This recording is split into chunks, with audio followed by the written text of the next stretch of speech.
ভাদুৎসব বলেন, ভাদুৎসব অ্যাকচুয়ালি কারা করে? বলতে পারবেন? উৎসব স্যার গ্রামের কোনো ছোট মেয়েকে সাজিয়ে বিভিন্ন মানুষ তাকে একসাথে নিয়ে বাড়ি বাড়ি গিয়ে নৃত্য পরিবেশন মানে করে। নর্মাল মেয়েরা করে না বিবাহিত মেয়েরা? না স্যার, ছোট বাচ্চা মেয়েরা।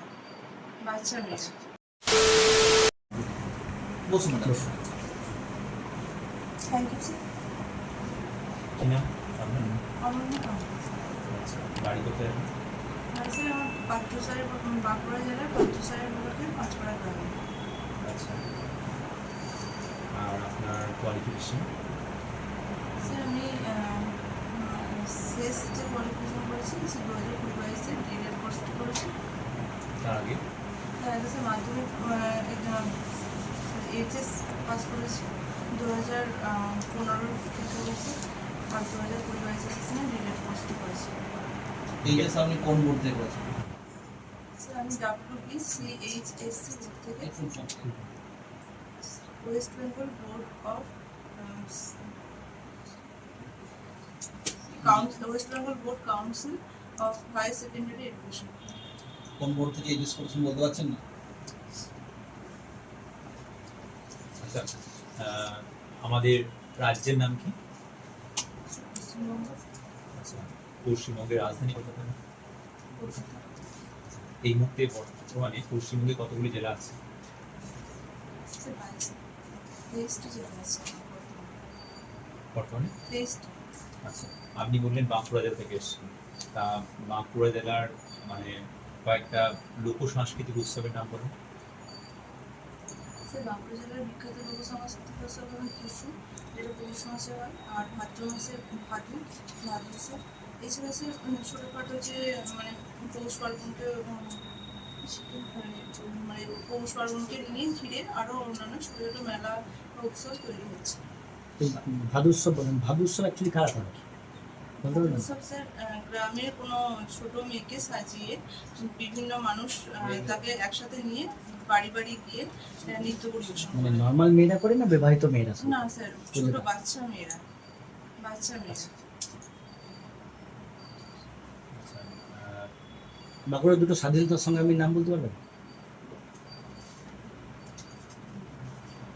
বা বাঁকুড়ার দুটো নদী? হ্যাঁ স্যার, নদী হচ্ছে দামোদর, দ্বারকেশ্বর। আর স্যার স্বাধীনতা সংগ্রামী স্যার আমার এই মুহূর্তে ঠিক মনে নেই, আমি দেখে নেবো। আচ্ছা, প্রাথমিক বিদ্যালয়ে আপনি কি পড়াবেন? মানে কোন বিষয় পড়াতে ভালো?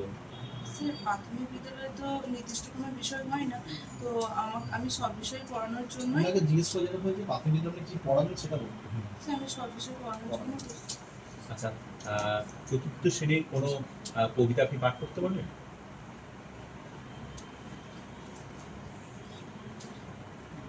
স্যার আমার ঠিক মনে পড়ছে না এই মুহূর্তে চতুর্থ শ্রেণীর কবিতা, তো আমি স্যার একটু দেখে নেবো অবশ্যই। আচ্ছা ধরুন প্রত্যেককে একটি করে লজেস দেওয়া হবে, তাই তো?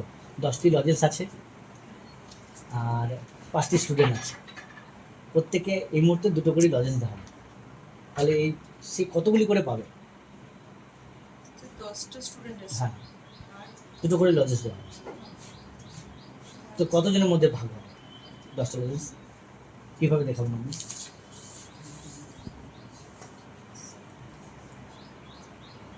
স্যার লজেন্স আছে 10টা, দুটো করে লজেস দেওয়া হলো এক এক টেস্ট পেতে। সামনে 14 নভেম্বর শিশু দিবস আছে, হ্যাঁ স্যার। স্যার তাহলে আমি 10টা কতজন স্টুডেন্টের মধ্যে পাবে? হ্যাঁ, কীভাবে? স্যার আমি 10 মধ্যে মানে 10 জন স্টুডেন্টের মধ্যে ভাগ করতে পারবো। তাহলে স্যার আমি 5 গণিতে 2 করবো। স্যার প্রত্যেককে যদি আমি দুটো করেই দিই তাহলে আমি গুণের মাধ্যমে দেখাবেন যে 5 জন পাবে? হ্যাঁ স্যার 5 জন পারবো, এটা ভাগের মাধ্যমেও দেখাতে পারবো আর গুণের মাধ্যমেও দেখাতে ভাগের পারবো। মধ্যে কীভাবে দেখাবেন? ভাগের মধ্যে দেখাবো স্যার আমি 10টাকে 10 ভাজিত 2 সমান, তাহলে আমি 5-10 স্যার আচ্ছা, হ্যাঁ দেখুন, এটাই বলছি, এটাই আমি চাইছিলাম যে এরপরে কি ওই এই যে কি লিখেছেন এটা ধারে কাটি নাকি? এটা স্যার কিছু থাকলো না, আসলে 0। হ্যাঁ, এবার ঠিক আছে, 0। হ্যাঁ, ওই উপরে ক্রস চিহ্ন চলবে না। হ্যাঁ স্যার, এখানটা আসলে কিছু থাকলো না, তার মধ্যে আমাদের বিয়োগ করলে এখানে 0 এলো। আচ্ছা, যদি ধরুন 100টা লজেস থাকে, হ্যাঁ স্যার, তাহলে 100টা লজেন্স থাকে, দুটো করেই দেবো প্রত্যেকের সঙ্গে, তাহলে কতজনকে দেবো?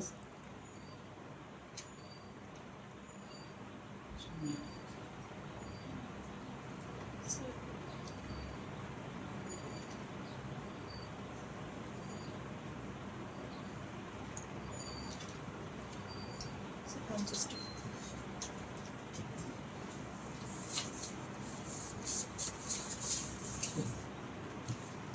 ঠিক আছে, ঠিক আছে। ঠিক আছে। এই ভালো